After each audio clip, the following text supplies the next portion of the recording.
মন্দিরা মন্দিরা ভীষণ স্বার্থপর মেয়ে না, আমরা সবাই জানি।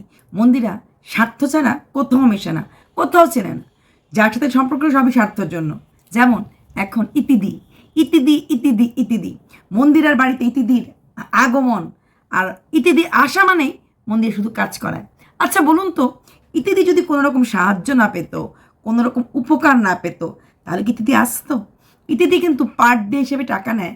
যখন মেশামশাকে চিকিৎসা করাতো না, তখন বলেছিল মন্দিরা পার ডে হিসেবে নেয়। তাহলে নিশ্চয়ই এখনও ইতিদি কোনো বাড়িতে কাজ করে বা কোনো কিছু করে। হ্যাঁ, যখন তো অফ থাকে তখন তো আসে। এসে তার মানে কি, আসা মানে নিশ্চয়ই কোনো লাভ হয় দেখে আসে, নাকি শুধু মন্দিরাকে লাভ দেওয়ার জন্য আসে? এরকম দিন কি আজকে দিনে আছে? তারপরে লোকের মন্দিরা মানেই চালাক, মন্দিরা মানেই ধূর্ত, মন্দিরা মানেই স্বার্থান্বেষী। যেখানে স্বার্থ নেই সেখানে মন্দিরা নেই। আরে ভাই, দুনিয়াতে স্বার্থ ছাড়া কে চলে বলুন তো? আমি আপনি কে? সবাই আমরা কম বেশি স্বার্থ দেখেই চলি। এবার আসছে মন্দিরের বাড়ি কি নোংরা কি নোংরা কি নোংরা, 7 জন্মে তো পরিষ্কার করে না। অথচ মেশামশাই মারা যাওয়ার পর ফেব্রুয়ারি মাসে আমরা দেখেছিলাম, জানুয়ারি মাসেই তো মারা গেছেন উনি, দেখেছিলাম সেই কাজের সময় ইতিদি এসেছিল। রাত 2টো পর্যন্ত পুরো ঘর দরজা সমস্ত জায়গা এসি টেসি ঘষে ঝকঝকে করে পরিষ্কার করেছিল। তারপরও লোক এইভাবে কাপড় মুখে নিয়ে কি নোংরা কি নোংরা, তোর ঘর দরজা তো পরিষ্কার করিস না, দেখ তো একবার এসে আমার কিচেন আমার ঘর। যার হাতে খাইনি সে বড় সুন্দরী, যাকে না, যার হাতে খাইনি সে বড় রাঁধুনি, যাকে আমি দেখিনি সে বড় সুন্দরী। যেহেতু মন্দির এটা দেখানো হয় তাই মন্দিরা ভীষণ নোংরা। এবার দেখুন ইতিদি আসলো, ইতিদি এসে একদম ফ্লোরগুলিকে ঘষে মেজে, ঠাকুরের সিংহাসনটাকে ঘষে মেজে সব কিছু করে ঝকঝকে তকতকে করে ফেললো। তারপরেও কিন্তু মন্দিরা আমাদের চোখে নোংরাই থাকবে, কারণ আমরা তো কন্ট্রোভার্সি ক্রিয়েটর, নেগেটিভ তো বলতেই হবে। মন্দিরার ঘরের প্রতিটি কোণা, কিচেন, বেডরুম, সমস্ত কিছু ঘুম থেকে উঠেছেই ঝাঁটা হাতে নিয়ে আলমারির ওপরটা ঝাড় দিচ্ছিল। তারপর সারা দিন এই সাফাই করতে করতে লাস্টলি কিচেনে একটা ছোট্ট আলমারি রাখা হলো, যেটাও বাইরে কিছুদিন রেখেছিল, দেখেছিলাম আমরা ওই তোমার কি বলে প্যাসেজটার মধ্যে, সেটা চেঞ্জ করে কিচেনে আনা হলো, কিচেনে রাখা হলো। ঠাকুর ঘরটাতে ঠাকুর সিংহাসনটা বাইরে যে করিডোরটাতে রাখা হলো, কারণ একটা কথা বললো, এই আমরা তো এই বারান্দাটা কখনো খাই না, কখনো ঘুমাই না। আমরা সবসময় বলি শোয়ার ঘরের মধ্যে ঠাকুর রাখতে নেই, বা খাওয়ার ঘরে ঠাকুর, ওখানে মাছ মাছ খাওয়া হয়, ঠাকুর ঘরটাতে খাওয়া রাখতে নেই। তো মন্দিরের ডাইনিং টেবিলটা কিন্তু আলাদা জায়গায় রাখা আছে, ওই বেসিনটার সাথেই রাখা আছে, যেটা আমরা দেখেছি। সেখানে ওই করিডোরটাতে তো আর মন্দিরা খায় না। মন্দির এটাই বললো, এখানে আমরা খাইও না, এখানে আমরা কোনো কিছু করি না, তাই ঠাকুরটা প্যাসেজটাতে রাখা। আমার মনে হয় মন্দিরা ঠাকুরের জন্য একটা ছোট্ট ঘর টিনের চাল দিয়েও তুমি করে ফেলতে পারো। ঠাকুর তোমাকে এত দিয়েছেন, ঠাকুর কারণ এই প্যাসেজটা দিয়ে তোমার বাড়িতে যেই আসবে ওই প্যাসেজটা দিয়েই আসা যাওয়া করবে। ঠাকুরের সামনে দিয়ে বেশি চলাফেরাটা ভালো লাগে না। ঠাকুরটা আমাদের একান্ত আপন, একটু আলাদা স্পেস ঠাকুরকে দেওয়া উচিত। এটা আমার ব্যক্তিগত মতামত। তোমার যখন আছে ক্ষমতা, তোমার তো এমন না ক্ষমতা নেই, আছে, সেই ঠাকুরকে একটু আলাদা জায়গায় না রেখে দিও, আলাদাভাবে। ঠাকুরেরও ভালো লাগবে, আমাদেরও ভালো লাগবে, ওটা খুব দরকার। তোমার যেমন বেডরুমে ঘুমাতে ভালো লাগে এসি চালিয়ে নিজের বিছানায়, ঠাকুরের কিন্তু নিজের জায়গাতে থাকতে খুব ভালো লাগে, তাই সেটা তুমি করতে পারো। এবার আসছি রান্নাঘর সাফ করতে করতেই করবে ভাবছিল, বসে চলে আসলো রিয়াঙ্কা, বেস্ট ফ্রেন্ড। রিয়াঙ্কার বর বাইক কিনেছে, এখন কোথাও ঘুরতে যেতে ইচ্ছা হলে ওরা চলে এসেছে। খুব ভালো কথা, ওরা জানা দেবে তো কাজ চলছে, এখন ওরা 4 জন মিলে একটু বাইক রাইডে যাবে, লং রাইডে। যেহেতু কাজ আছে, মন্দিরা বললো কোনো ব্যাপার না, আমি কিচেনের আইটেমগুলি এখানে বারান্দায় রেখে, কারণ ইত্যাদি পুরো কিচেনটা সাফ করবে। তো এমনিতেই ওদের সব কিছু করতে করতে 5টা বেজে গেছিলো, তারপর আরও সন্ধ্যা হয়ে গেছে। তারপর ওরা ওই কিচেনের জায়গাটা খালি করলো, করে ইতি দিয়ে একদম জানলাটাতে রডগুলিকেও একদম ঘষে ঘষে ঘষে ঘষে পরিষ্কার করছিল। মন্দিরা অনেক দিন আগেই মন্দিরের মা বলেছিল, উফ জানলাটা খুব নোংরা, তখন বলেছিল মন্দিরা এটা পরিষ্কার করার চেষ্টা করো না, কারণ কুচিনা চিমনি নেই, তুমি পরিষ্কার করবে 2 দিন পরই তেল কাজটা হয়ে যাবে। আর যেহেতু মন্দিরার জানালাটা খোলা রাখলো, তেলটা খুশি বাইরে যায় না, কারণ আলো বাতাস পায় না, তাই মন্দিরার কিচেনটার মধ্যে খুব তেল চিটে, যেটা মন্দিরের কথাতে মনে হয়।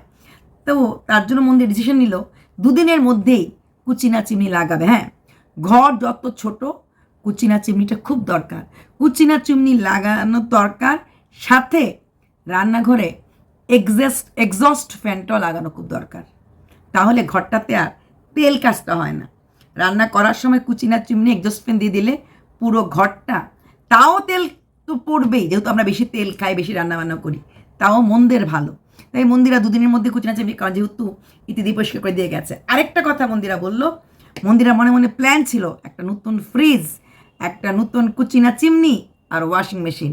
ওর ফোনের ইএমআই আর কিসের একটা ইএমআই বাকি আছে, ওই দুটো ইএমআই দিয়ে দেওয়ার পরেও ভেবেছিল কিনবে, কিন্তু এখন চলে আসলো কুচিনা চিমনি। মন্দিরা, তুমি কথাটা কেন বলতে গেলে? তোমার প্ল্যান কি ছিল? এই তো শুরু হয়ে যাবে, তোর কি পয়সা কমাচ্ছে, চরিত্র বিক্রি করে রোজগার করেছিস, এখন তুই ফ্রিজ কিনবি, ওয়াশিং মেশিন কিনবি। জানো, পাবলিকের হাতে তুলে দাও কেন, সেই মালাটা তুলে দাও কেন তোমার গলার পরানোর জন্য? তুমি মালা গেঁথে ওদেরকে দিয়ে দাও গলাতে পরানোর জন্য। It's bad, it's wrong. তুমি কিনবে এটা না বললেই হতো।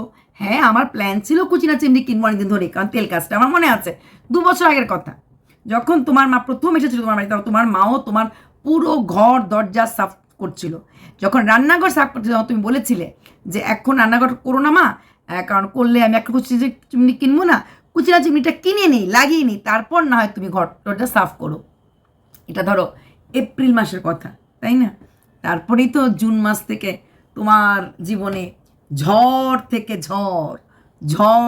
ঝড় চলে এলো।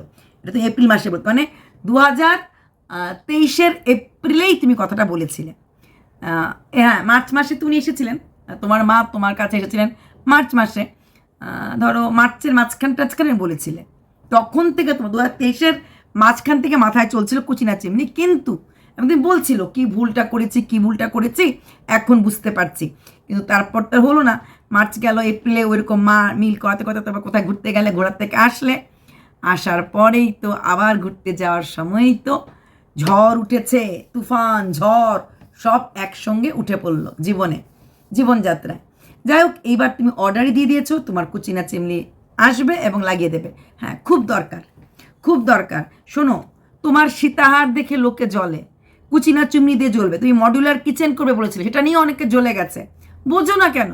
দুনিয়ার সবাই সব কিছু করতে পারবে, যেহেতু মন্দিরে একটা চরিত্রহীনা মেয়ে, যেহেতু মন্দিরে একটা অপয়া মেয়ে, যেহেতু মন্দিরে একটা ভুল করে ফেলেছে, তাই সেই মন্দিরা জীবনে কোনো দিক দিয়ে কোনো কিছু করতে পারবে না। আসলে জানো তো, যারা নিজেরা জীবনে কোনোদিনও নিজের সত্তা নিয়ে বাঁচতে পারে না, যারা নিজেদের বাচ্চাকে নিজেরা কম পড়ায়, তারাই তোমাকে তোমার মেয়ের পড়াশুনো নিয়ে জ্ঞান দেয়। সত্যি কথা বলতে কি, কন্ট্রোভার্সি ক্রিয়েটরদের হাতে কিন্তু সময়টা খুব কম থাকে, যে কন্ট্রোভার্সিও করবো, কারণ কন্ট্রোভার্সি করতে গেলে ভিডিও দেখতে লাগে মনোযোগ সহকারে। তোমরা যখন ব্লগিং করো তোমরা করে ফেলতে পারো, যে এখন কথা বলছে এটাই ব্লগিং, রিয়াঙ্কা এসেছে এটাই ব্লগিং, রিয়াঙ্কার জন্য খাবার দিয়েছো মিষ্টি এটাই তোমার ব্লগিং, ইতিদিকে শুয়ে পড়েছে টায়ার্ড ওটাই তোমার ব্লগিং। কিন্তু কন্ট্রোভার্সি ক্রিয়েটরদের এটা হয় না, মনোযোগ সহকারে ভিডিওটা দেখতে লাগে, দেখে পয়েন্ট বার করতে লাগে। বুঝি না, যারা তোমাকে তোমার সময় নিয়ে বলে তোমার সময় কোথা থেকে থাকে, কোথা থেকে পাও, তাহলে ওরা কি করে এই সময়গুলি বার করে, এই প্রশ্নটা কিন্তু সব সময় আমার মনেও দৌড়াদৌড়ি করে। যাই হোক, খুব ভালো ডিসিশন নিয়েছো, কুচিনা চিমনি একটা ডিসিশন নিয়ে নাও। ওয়াশিং মেশিন কিনো বা ফ্রিজ কিনো, যাই করো না কেন, ঠাকুর ঘরটা একটা, তুমি একটা ব্রাহ্মণ পরিবারের বউ, সোমনাথ এত সুন্দর পুজো করে, ঠাকুর তোমাকে সব কিছু দিয়েছে, সেই ঠাকুরের জন্য না হয় একটা ছোট্ট ঘর করে নাও, তাই না মন্দিরা? চলা পথে, আসা যাওয়ার পথে ঠাকুর কিভাবে বসানোটা ভালো লাগে না। আর সাদা সিংহাসন কিনে কোনো ভুল করনি, মাঝে মাঝে একটু সাদা সিংহাসন ঘষে দিলেই খুব সুন্দর লাগে। আমার ঘরেও কিন্তু সাদা সিংহাসন একটু ঘষতে লাগে, একটু সার্ফ দিয়ে, একটু গোল গোল থাকলে একটু ব্রাশ দিয়ে একটু ঘষতে লাগে, আর কিচ্ছু না।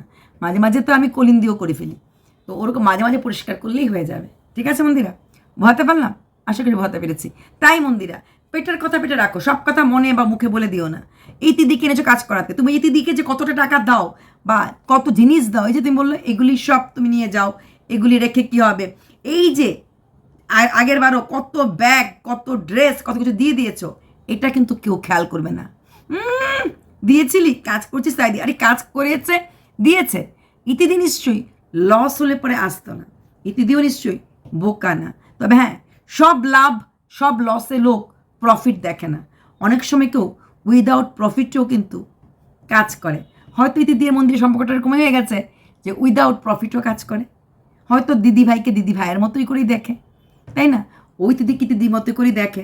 হ্যাঁ, এই জিনিসগুলো যে দিয়ে দেবে, এখানেও কিন্তু অনেক প্রফিট। প্রচুর জিনিস কিন্তু মন্দিরা দিয়ে দেয়, প্রচুর জিনিস। টাকা তো নিশ্চয়ই দেয়, সেখান থেকে সেটা হয়তো মন্দিরা কখনো বলে না, মুখ ফুটে অনেক কিছুই বলে না, সবসময় কিছু বলে না। আমি একদিনই বলেছি মন্দিরা ভীষণ ক্যালকুলেটিভ, কোনো দিন কাউকে ঠগায় না। ইত্যাদি যদি এতটা কাজ করে থাকে, মন্দিরা নিশ্চয়ই একটা ভালো অ্যামাউন্ট ওকে দেবেই দেবে। আর না হলে ইতিদিও আসলো না হলে উনিও কর্মঠ মহিলা। এই সমস্ত মহিলাদের হাতের খুব দাম, যেখানে যাবে সেখানেই তার হাতের জন্য তাকে লোক ডাকবে। তারও যাওয়ার জায়গা কোনো অংশ কম না। তা সত্ত্বেও যখন মন্দিরের কাছে আসে, তার মানে এখানে ওনারও লোকসান নেই, লাভ আছে। আর সব লাভ লোকসানের হিসাব কিন্তু প্রফিট অ্যান্ড লস দিয়ে হয় না, কখনো কখনো ইমোশন দিয়ে, ভালোবাসার জায়গাটা দিয়ে হয়। আমরা বেচা কেনার মার্কেটে বসে সব কিছুই মার্কেটিং আর সেল আর কস্ট দেখি, তাই না? না, সব কিছু হয় না। হয়তো বা মন্দিরা আর ইত্যাদি সম্পর্কটা সেরকমই। ঠিক বললাম কি না? তোমরা একটু কমেন্টসে লিখো তো। মন্দিরা, কুচিনা যেমনি কিনছো, খুব ভালো করছো। ঠাকুরের জন্য একটা ওপরে ঘর করো। বাই।